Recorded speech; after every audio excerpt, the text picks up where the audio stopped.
Luanna Wheatley, your guest host for this particular series on costuming.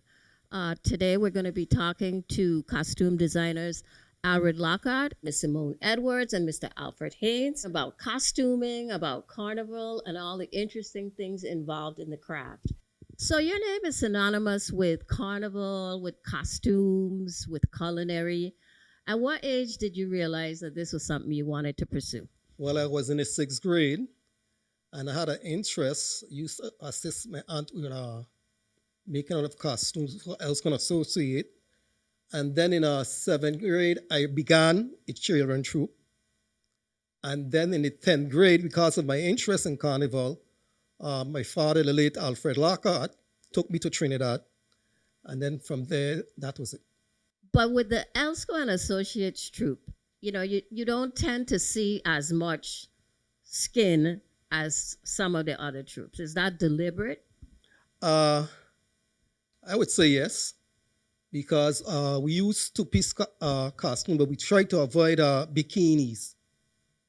And then we use one piece. And then for the older people, we'll have like a sheer skirt which you put on. So we try to accommodate the difference in both ages. What is the anatomy of a costume? Like, you know, first you identify the pattern and then you choose what, materials you're going to put on it. And how do you go about thinking about the construction of the costume? Well, first of all, you have to come up with your design. We'll sit down and discuss an idea. And as a designer, I will then do sketches. After we have done the sketches and everybody agree on it, we then make templates for the prototype.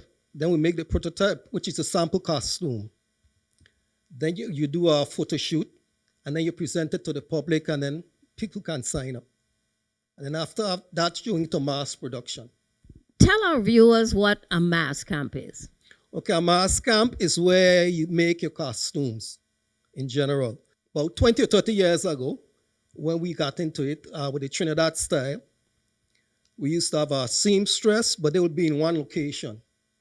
I mean, something like 5 or 6 seamstresses we had. At that time, we had like 500 people in the troupe.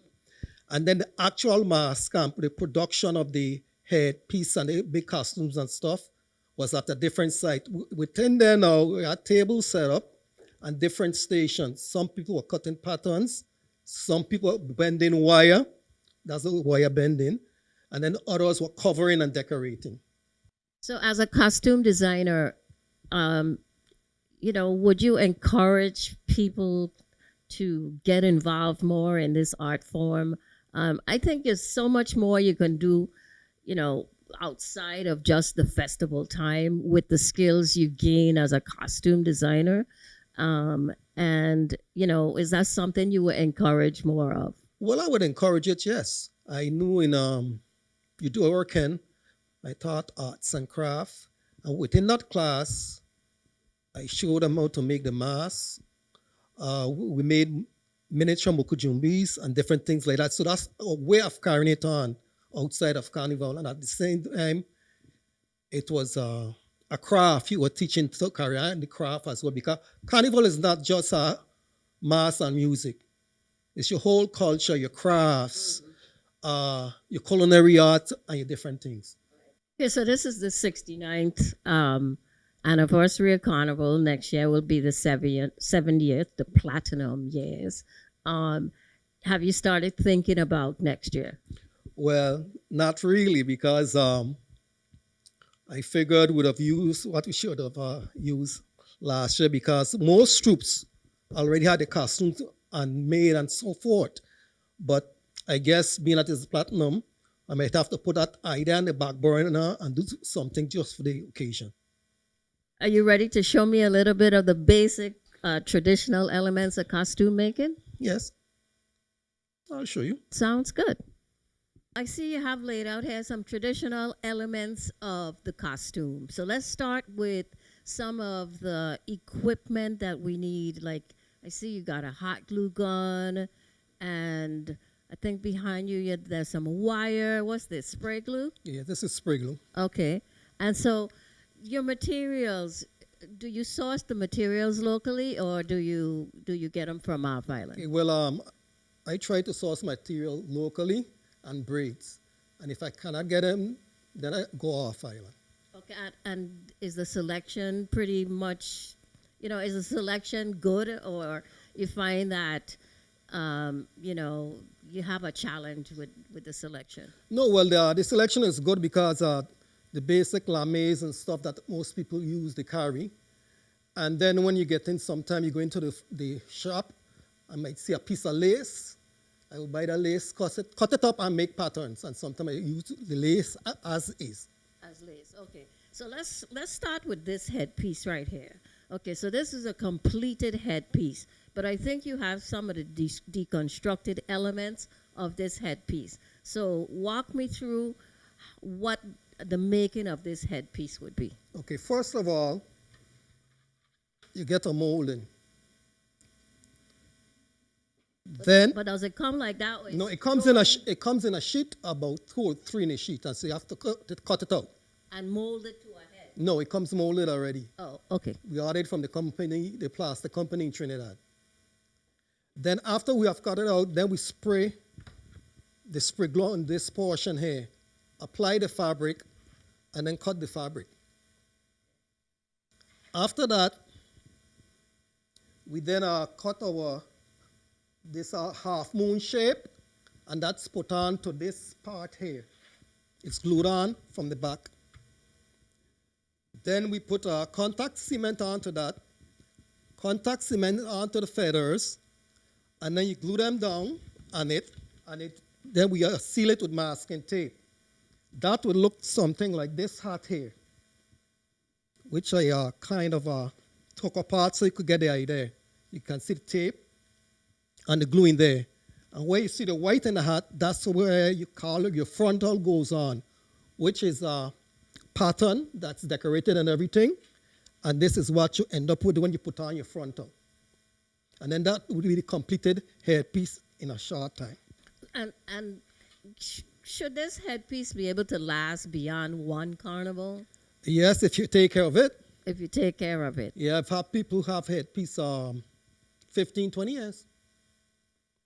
And in talking about the durability of these things, I think there was been discussions about carnival museum, and we wish that we could see that come to fruition. Do you think that there are a lot of people on island who have costumes, dating back years, that would be able to be a part of the museum?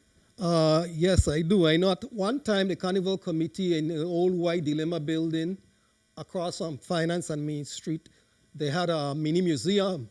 I donated a costume and some wireframes and stuff to them.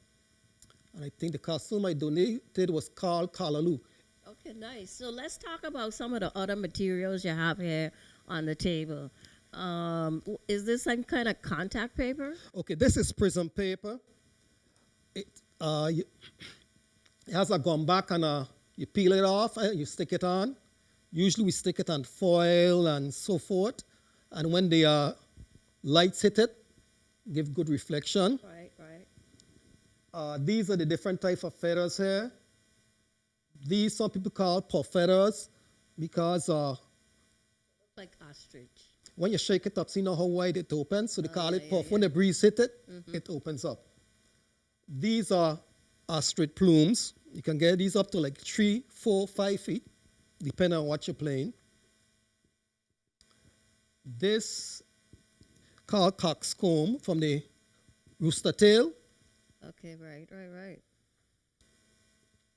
Turkey feathers, pheasant. This is an actual plume, and what they do, they trim it down and then call it nandu. And you can get it in different size and color. Yeah. And feathers, do most of your costumes include feathers? Well, depends on what you're depicting. Like the year after the double whammy hurricanes, we just did something. Most of it was flowers and stuff because it talk about rebirth, new beginning.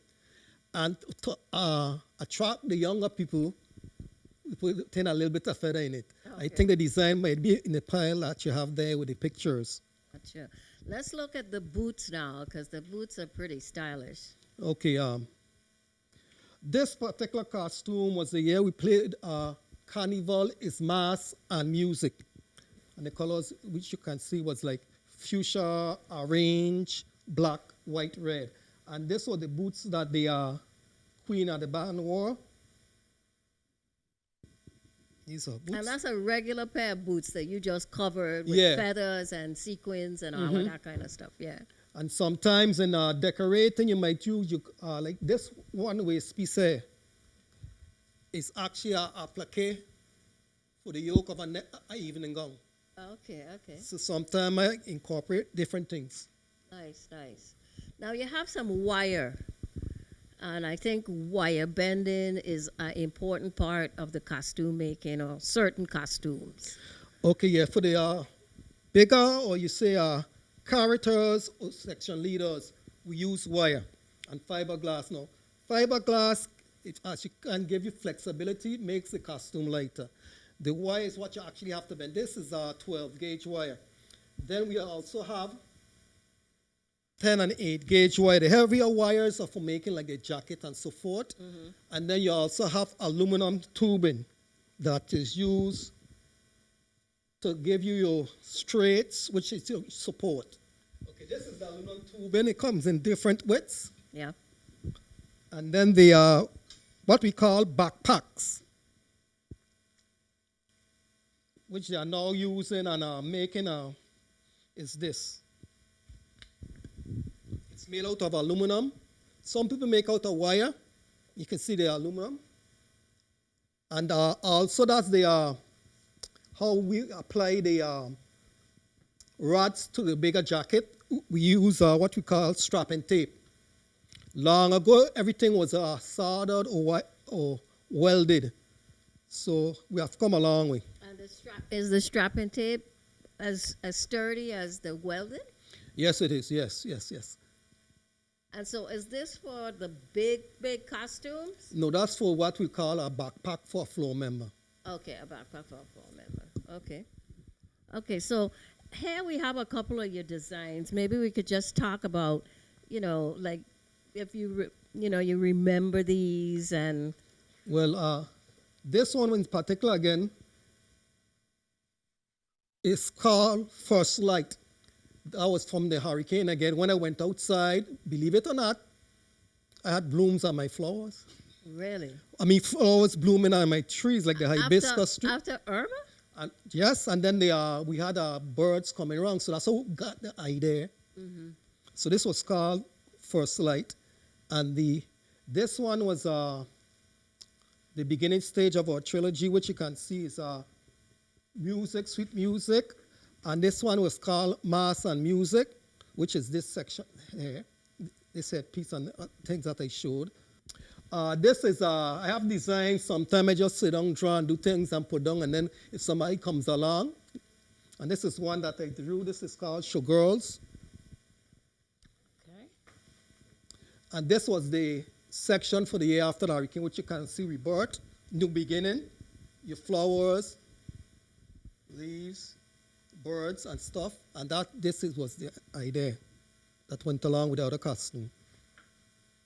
Okay, now, so you have a warehouse full of all of this materials and, older costumes and. Well, to be honest, I have a warehouse where I store the materials and different things, but to store the older costume, you'll need a big, humongous warehouse. So we usually, after a year or so, or a year and a half, we strip them down. And you could recycle aluminum and fiberglass. Okay, great. Well, this was a very educational for me. I've been to a mass camp, but not to actually help to put together a costume. Yeah. But this was the year when we played folklore with Nancy, which is the inner section. Peacock Maidens, this one was Oriental folklore. That year, we had a flow with the spider coming out the Dortmund with a little hole. and I was dealing with folklore from around the world. And so, just in wrapping up, can you identify like your most creative? You think you could choose your most creative uh, set of costumes? Well, the one that I was most creative will be the one that I made first for my brother. He won junior king hair, which is fish out of water. That's a costume. I then, my friends from Trinidad asked permission to reproduce it for Labor Day in New York. They did. It went up there. Okay. And then I reproduced it the year for the VI Carnival Queen for Antigua, and it went down there. Okay. So fish out of water. Yes. Okay. Well, we need to see fish out of water. Too bad you didn't bring fish out of water. I had a drawing, but it was kind of faded. I don't think you could pick it up. Okay, not a problem. Well, this has been very interesting, Alred. I want to thank you. I want to encourage people in the community to, you know, if they're creative or, just want to do something like crafty and try to also keep a tradition alive, to reach out to the troops and the costume makers to see if they could help and see whether or not this is something they're interested in continuing. I want to thank you, Albert, for sharing your information about costuming, about carnival, and all the interesting things involved in the craft. We also had the opportunity to talk to Ms. Simone Edwards and Mr. Alfred Haynes. Here is what they had to say. You started out in fashion. How did you transition into costume designing? Well, I guess that transition came very late in my career when I moved back home to St. Thomas, and there was no industry as a merchandiser. So I took my fashion design ability and applied it to costume design. So you remember your first collection? Yes, I do remember the first collection. It was scary but and scandalous, but we did what we had to do, and everybody was like, "Y'all ain't coming to the road like that." And I'm like, "Yes, we are." So it But was beautiful. but you also came up in that parade, right? Correct. Because I don't know, do all the costume designers actually come up in the parade? Yes, I did because Yeah. I was like, "Okay, Daryl, I don't care. I have to be part of this parade." And he said, "Al, it's it's all about you. Do what you gotta do." And then you had an opportunity to learn about wire bending. Tell us a little bit about that. Well, I learned about wire bending the first year I was with Infernos from Mr. Godfrey. I don't know Godfrey's last name, but also Derek. Derek, that used to bend for uh, Lockhart and Associates, and our mass camp was up at between uh, right there by the USO, and Derek Mass Camp was down at the Windward Hotel, and he would always bring me treasures. Okay, because he knew that I would, Godfrey and them was going to. He was like, "You all need to teach Al how to bend," and that's how I learned to bend. And where do you see costume making going in the next 5 or 10 years? We've changed from the old standards to wide bending, and I would like to see us go back to, it could be a little short skirt, madras, some eyelid, you know, pull it up on the side, look cute. You had a highlight in your life when you actually went to the Smithsonian Institute. I think it's the Institute for Folklore. Yes. Tell us a little bit about that and the costuming that you did for that. Well, when I went to, this was, I think, 2013, and uh, I didn't know what to expect. I got to DC, and there were 3,000 different designers from all over the world, and we we won them all, and we had each had a little village, and I met President Obama for the first time in my life, and we we were hosted for dinner at the White House. This was the most incredible adventure of my life, because who would have thought that a little black boy from the U.S. Virgin Islands would be having a costume placed in the Smithsonian, you know? Well, I want to thank you for your time, Mr. Haynes, and we look forward to your costume designs in 2022. For God's willing, if I'm here, you always see me on stage. So now we have the youngest member of our panel, Miss Simone Edwards from Real Mass Troupe. Nice to see you. Likewise. So, how long has it been since you started Real Mass? Real Mass, we're in 2021. This would have been year 14, I believe.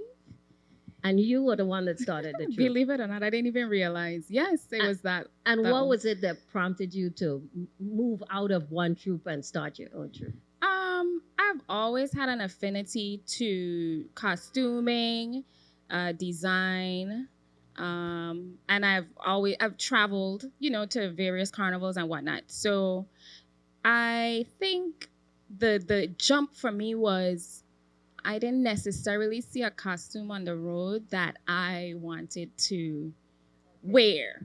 Right, So right, I think right. that's where the jump came in.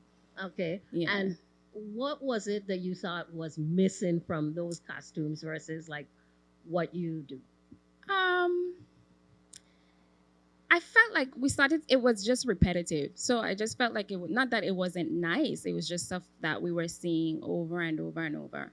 And, there's a market for everyone. And I just didn't feel like there was a market for me and my friends. And so the troupe you were in prior to starting Real Mass, were you costuming? Were you making costumes? Or how did you transition into actually making the costumes?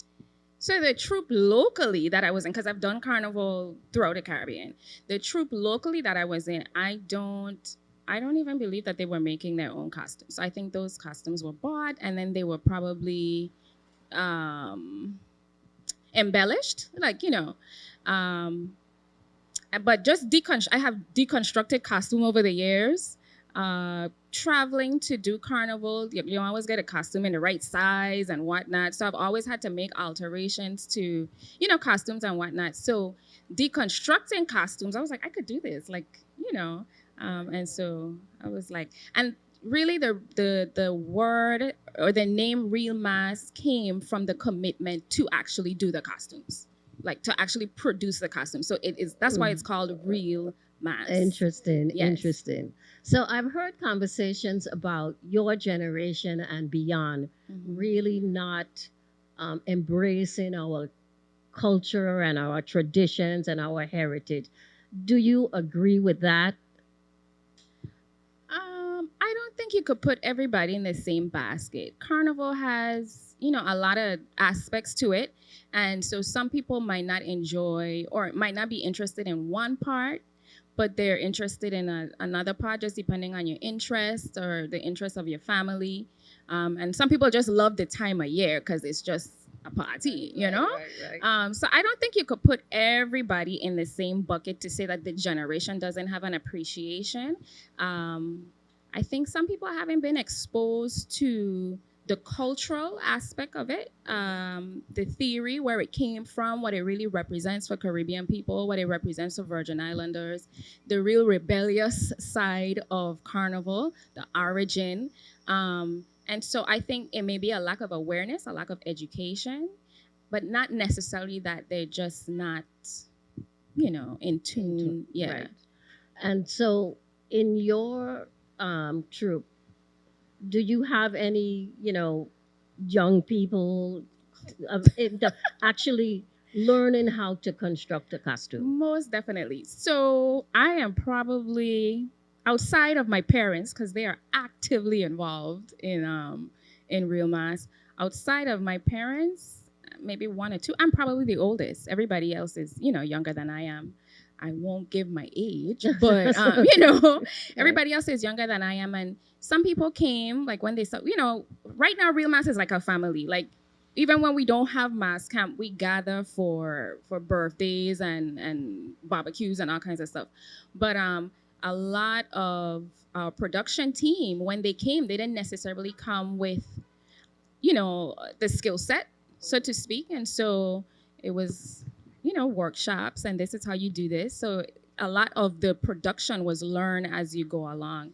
So I would say that through Real Mass, we've actually cultivated a group of young people that now know how to construct costume from scratch. That's Mhm. excellent. That's excellent. Mhm. What are you looking forward to for 2022 Well, when Carnival is back coming up the streets? Yeah. I'm a themer, so I released what year was it? I don't even know the year. 2019.